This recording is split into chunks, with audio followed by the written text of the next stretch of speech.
আসসালামু আলাইকুম ওয়া রাহমাতুল্লাহ। প্রিয় দর্শক, আজকের ভিডিওতে যে 5টি আমলের কথা আমি আপনাদেরকে বলবো, এই আমলগুলো করতে বড়জোর 1 মিনিট বা 2 মিনিট সময় লাগবে, কিন্তু এর ফজিলত হলো হাসরের ময়দানে নেকের পাল্লায় এই আমলগুলোর ওজন অনেক ভারী হবে ইনশাআল্লাহ। আপনি কি চান যে মৃত্যুর পর হাসরের ময়দানে যখন আপনার আমলনামা ওজন দেওয়া হবে তখন মিজানের ডান দিকের নেকের পাল্লাটা ভারী হোক? যদি আপনি এটা চেয়ে থাকেন তাহলে আজকের এই 5টি আমল আপনার জন্য ইনশাআল্লাহ। আজ থেকে এই 5টি আমল শুরু করবেন, মৃত্যু পর্যন্ত করবেন, মিজানের পাল্লা অবশ্যই ভারী হবে ইনশাআল্লাহ। তাহলে চলুন একে একে প্রত্যেকটি আমলের সাথে আপনাদেরকে পরিচয় করিয়ে দেই। প্রিয় দর্শক, আজকের ভিডিওর 5টি আমলের মধ্যে সর্বপ্রথম আমলটি হচ্ছে সুবহানাল্লাহি ওয়া বিহামদিহি সুবহানাল্লাহিল আজিম। আবু হুরায়রা রাদিয়াল্লাহু তাআলা আনহু থেকে বর্ণিত হাদিসে রাসূল সাল্লাল্লাহু আলাইহি ওয়াসাল্লাম বলেন, দুটি বাক্য এমন রয়েছে যা বলা সহজ, আমলের পাল্লায় অনেক ভারী আর আল্লাহর কাছেও অধিক পছন্দনীয়। সেটি হলো সুবহানাল্লাহি ওয়া বিহামদিহি সুবহানাল্লাহিল আজিম। বুখারী শরীফের হাদিস। জাবের রাদিয়াল্লাহু তাআলা আনহু থেকে বর্ণিত এক হাদিসে রাসূল সাল্লাল্লাহু আলাইহি ওয়াসাল্লাম বলেন, যে ব্যক্তি সুবহানাল্লাহিল আজিম ওয়া বিহামদিহি পাঠ করে তার জন্য জান্নাতে একটি খেজুর গাছ রোপণ করা হয়। তিরমিজি শরীফের হাদিস। প্রিয় দর্শক, মানুষের এখন নানা ধরনের ব্যস্ততা, কাজের ভিড়ে নিয়মিত নফল ইবাদত করা হয়তো অনেকের সম্ভব হয় না, কিন্তু যে কোনো মুহূর্তে আল্লাহ তাআলার প্রশংসায় তার জিকির করা অনেক সহজ।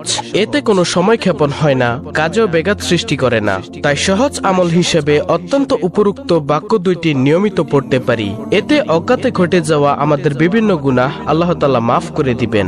আপনি রাস্তা দিয়ে হাঁটছেন, বসে আছেন, শুয়ে আছেন, কোনো কাজ নেই, যে কোনো অবস্থাতেই থাকুন না কেন প্রিয় দর্শক, সুবহানাল্লাহি ওয়া বিহামদিহি সুবহানাল্লাহিল আজিম এই জিকিরটি অব্যাহত রাখুন। তো প্রিয় দর্শক, 5টি আমলের মধ্যে এই হলো প্রথম নম্বর আমল, সুবহানাল্লাহি ওয়া বিহামদিহি সুবহানাল্লাহিল আজিম। প্রিয় দর্শক, আজকের ভিডিওর 5টি আমলের মধ্যে দ্বিতীয় নম্বর আমলটি হচ্ছে সুবহানাল্লাহ কমপক্ষে 33 বার পাঠ করা। সুবহানাল্লাহ শব্দের অর্থ হলো আল্লাহ তাআলা অতি পবিত্র, যা কোরআনের আয়াত দ্বারা সাব্যস্ত। হযরত আব্দুল্লাহ ইবনে আব্বাস রাদিয়াল্লাহু আনহু বর্ণনা করেন, এই বাক্যটির অর্থ হলো আল্লাহ তাআলা পবিত্র, অর্থাৎ আল্লাহ তাআলা যাবতীয় মন্দ ও সকল প্রকার দুষ্কৃতি থেকে সম্পূর্ণ পবিত্র। একবার হযরত ওমর রাদিয়াল্লাহু আনহু হযরত আলী রাদিয়াল্লাহু আনহুর নিকট প্রশ্ন করেছিলেন, আমরা লা ইলাহা ইল্লাল্লাহ এর অর্থ জানি, কিন্তু সুবহানাল্লাহর তাৎপর্য কি? তখন হযরত আলী রাদিয়াল্লাহু আনহু জবাব দিয়েছিলেন, আল্লাহ তাআলা এই বাক্যটি নিজের জন্য পছন্দ করেছেন, তিনি এই বাক্যটি দ্বারা সন্তুষ্ট হন। এই বাক্যটির জিকির আল্লাহ তাআলার মহান দরবারে অত্যন্ত পছন্দনীয়। হযরত সাদ ইবনে আবি ওয়াক্কাস রাদিয়াল্লাহু আনহু বলেন, আমরা রাসূলুল্লাহ সাল্লাল্লাহু আলাইহি ওয়াসাল্লামের নিকট ছিলাম, তিনি বললেন, তোমাদের মধ্যে কোনো ব্যক্তি প্রত্যেকদিন 1000 নেকি অর্জন করতে সক্ষম কি? তন্মধ্যে একজন বললেন, আমাদের মধ্যে কোনো ব্যক্তি কিভাবে 1000 নেকি অর্জন করবে? তখন রাসূল সাল্লাল্লাহু আলাইহি ওয়াসাল্লাম বললেন, 100 বার সুবহানাল্লাহ বললে তার জন্য 1000 নেকি লেখা হবে, অথবা তার 1000 পাপ মোচন করা হবে। মুসলিম শরীফের হাদিস, মিশকাত শরীফের হাদিস। পরিশেষে আল্লাহ তাআলার পবিত্রতা বর্ণনা করেছেন ফেরেশতারা, যার বাস্তব শিক্ষা কোরআনে কারিমে তুলে ধরা হয়েছে। রাসূল সাল্লাল্লাহু আলাইহি ওয়াসাল্লামের হাদিস দ্বারা ফজিলত বর্ণনা করা হয়েছে। সুতরাং প্রিয় দর্শক, অনেক ছোট বাক্য সুবহানাল্লাহ এর জিকির অত্যন্ত জরুরি। তাই প্রিয় দর্শক, যদি চান মিজানের পাল্লা ভারী হোক তাহলে সব সময় পাঠ করুন সুবহানাল্লাহ। আল্লাহ তাআলা মুসলিম উম্মাহকে সকাল সন্ধ্যায় এ জিকির করার তৌফিক দান করুন, আমিন। প্রিয় দর্শক, 5টি আমলের মধ্যে তৃতীয় নম্বর আমলটি হচ্ছে আলহামদুলিল্লাহ এর জিকির করা। আলহামদুলিল্লাহ শব্দের অর্থ সমস্ত প্রশংসা মহান আল্লাহর জন্য। যে কোনো উত্তম, আনন্দময় ও শুভ খবরে ভালো কিছুর জন্য এটি বলা হয়ে থাকে। পছন্দনীয় কিছু দেখলে বা শুনলে আলহামদুলিল্লাহ বলতে হয়।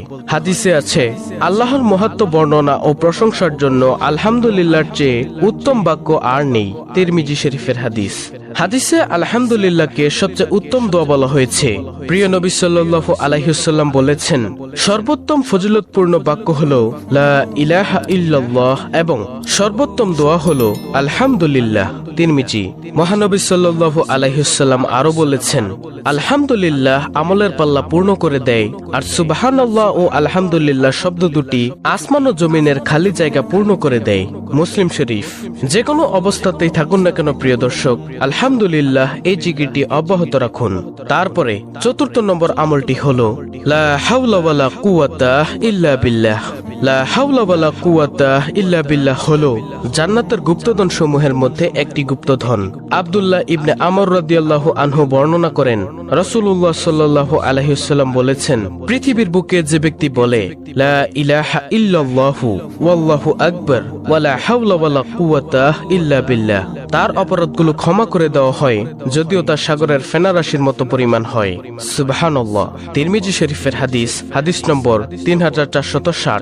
এই দোয়াটির অর্থ হচ্ছে, আল্লাহ তাআলা ছাড়া কোনো উপাস্য নেই, আল্লাহ সুমহান, আল্লাহর সাহায্য ছাড়া পাপ মুক্তির কোনো পথ নেই, আল্লাহর সাহায্য ছাড়া ইবাদতের কোনো শক্তি নেই। এটি একটি গুরুত্বপূর্ণ বাক্য। এর ফজিলত ও সওয়াব অনেক বেশি।